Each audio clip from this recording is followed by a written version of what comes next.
జిల్లాలోనే ఇదే తెలుగుదేశం పార్టీకి సంబంధించిన పాతపట్నం ఎమ్మెల్యేకి సంబంధించిన మరో కార్ యాక్సిడెంట్. మళ్ళీ వాళ్ళలో అక్కడ ఎవరిని అరెస్ట్ చేసినారు? ఒక్కొక్కరికి ఒక్కొక్క న్యాయం వర్తింపజేస్తే నిజంగా బతకదు, వ్యవస్థ అనేది బతకదు. ఒక చెడు విత్తనాలు నాటుతా ఉన్నారు. ఈ చెడు విత్తనాలు రేపొద్దున వృక్షాలు అవుతాయి. మీరు ఏదైతే నాటుతా ఉన్నారో రేపొద్దున అది ఒక వృక్షమై మొత్తం సిస్టమ్ ని నాశనం చేస్తుంది. అబ్సల్యూట్ గా అన్పార్డనబుల్, క్షమించరాని తప్పు ఇది. నిజంగా యాక్సిడెంట్ జరిగితే అసలు యాక్సిడెంట్ జరిగినప్పుడు 108 ఫోన్ చేసింది కూడా ఈ పిల్లోడే. 108 ఫోన్ చేసింది ఈ పిల్లోడే.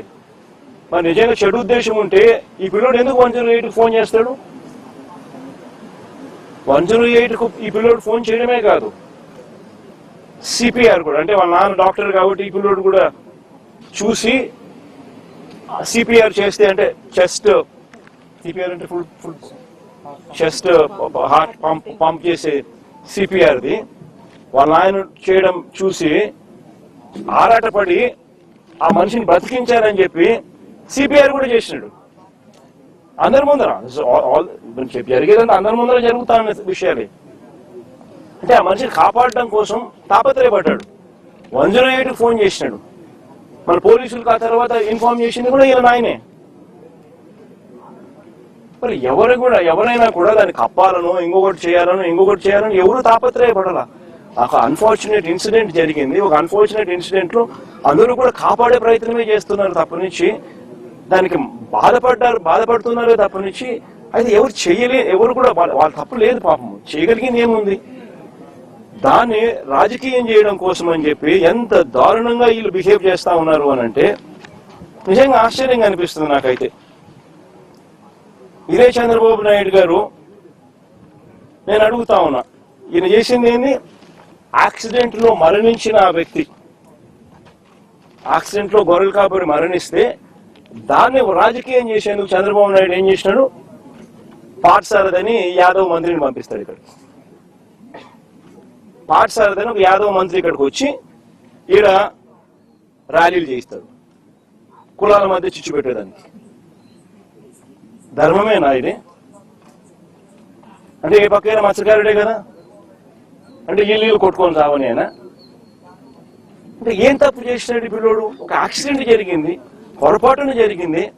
జరిగిన దానికి నిజంగా మనుషుల్లో ఎవరైనా ఉంటే వాళ్ళతో ఇద్దరితో కూర్చోబెట్టుకొని పొరపాటు జరిగిందమ్మా, కాంపెన్సేషన్ ఇంతకన్నా ఇంత ఎక్కువ ఇస్తామమ్మా, నీ కుటుంబాన్ని పూర్తిగా మేమే అన్ని రకాలుగా చూసుకుంటామమ్మా అని చెప్పి వీళ్ళతో భరోసా ఇప్పించాలి.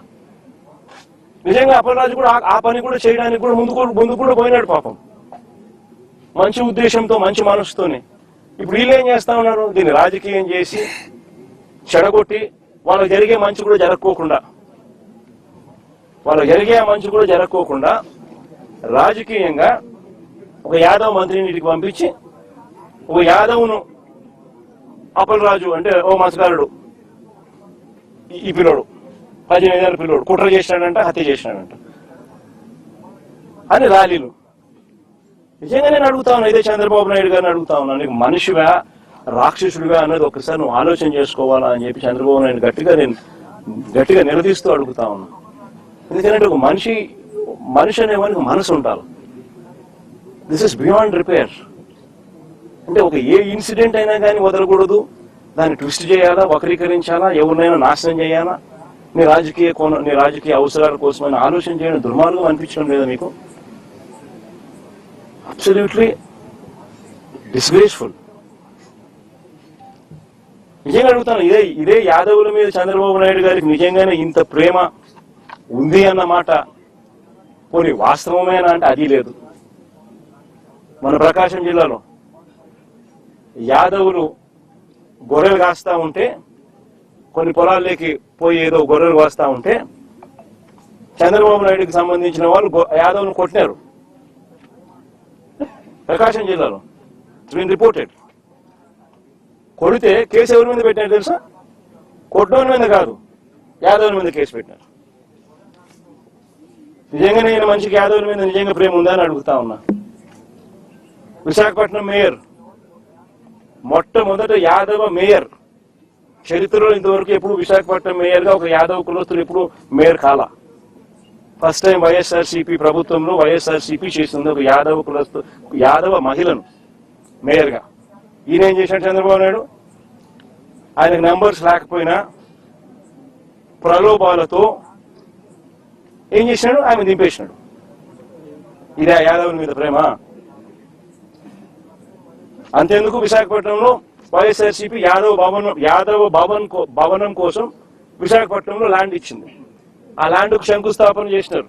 పనులు కూడా ప్రారంభమైనాయి. చంద్రబాబు నాయుడు వచ్చినాడు, క్యాన్సిల్ చేసినాడు. ఈ మనిషికి యాదవుల మీద ప్రేమ? అసలు యాదవులు కాదు, అసలు బీసీలు అంటే కూడా ఈ మనిషికి లెక్కలేదు. కొన్ని మత్స్యకారుల మీద ఏమైనా ఉందా అంటే లేదు. మత్స్యకారుల లీడర్లను నాశనం చేయడం, కుట్రలు పని వాళ్ళను కుట్ర కోణంతో వాళ్ళను చరిత్రహీనులుగా చేసే కార్యక్రమం చేయడం. మొన్న విశాఖపట్నంలో మత్స్యకారులు చనిపోతే 7 మంది వేటకు పోయి అందులో 6 మంది చనిపోతే కనీసం మానవత్వం చూపరా. ఒక మంత్రి పోలే కనీసం ఆ ఇళ్ళకాడికి, వాళ్ళని కనీసం ఓదార్చడానికి. పోయింది జగన్ అక్కడికి. ఈ మనిషి ఎవరి మీద ప్రేమ లేదు. అసలు పేదవాడు అనే మనుషులు, పేదవాడి మీద అసలు ప్రేమే లేదు ఈ మనిషికి. బీసీలను ఓట్ బ్యాంక్ కింద వాడుకుంటాడే తప్ప బీసీల మీద ఏమాత్రం ప్రేమ లేదు. నిజంగా బీసీల మీద ప్రేమ ఉంటే అక్కచెల్లెమ్మలకు 0 వడ్డీ పథకం. అందరికన్నా నష్టపోయేది బీసీలే, బీదోళ్లే. ఎలక్షన్ మేనిఫెస్టో ఒకసారి చూడండి. 0 వడ్డీని 3 లక్షలు కాదు 10 లక్షలకి పెంచి చేస్తానని చెప్పి 0 వడ్డీ ఇస్తానని చెప్పి మేనిఫెస్టోలో కనిపిస్తుంది. 2 ఏళ్ళు అయింది, 3వ సంవత్సరం. ఇంతకు ముందు ఇస్తా ఉన్న 0 వడ్డీ ఇప్పుడు కూడా రద్దు చేసినాడు. పొదుపు సంఘాల రుణాలు తగ్గిపోయినాయి. 20,000 చిల్లర కోట్ల నుంచి వైఎస్ఆర్సీపీ ప్రభుత్వ హయాంలో 49,000 కోట్లకు మేము తీసుకొని పోతే, ఈ ప్రభుత్వం వచ్చిన తర్వాత చంద్రబాబు నాయుడు హయాంలో 49,000 కోట్ల నుంచి పొదుపు సంఘాల రుణాలు ఈ రోజు తగ్గిపోయి 49,000 నుంచి 30 చిల్లర కోట్లకు వచ్చింది. 39,000 ఎంతో తగ్గిపోయి. చేయూత లేదు, ఆసరా లేదు, 0 వడ్డీ లేదు. గతంలో వైఎస్ఆర్సీపీ హయాంలో ఉన్న పథకాలన్నీ రద్దు. ఫీజు రీయింబర్స్మెంట్ బకాయిలు దాదాపుగా 9,000 కోట్లు ఉన్నాయి. విద్యా దీవెన, వసతి దీవెన బకాయిలు. పిల్లలు చదువులు మానేస్తా ఉన్న పరిస్థితులు, చదువులు చదవలేక. అందరికన్నా నష్టపోయేది బీసీలే. ఈయన బీసీల గురించి మాట్లాడేది. మత్స్యకారుల కోసం వైఎస్ఆర్సీపీ ప్రభుత్వ హయాంలో మత్స్యకారుల కోసం ఎప్పుడూ జరగని విధంగా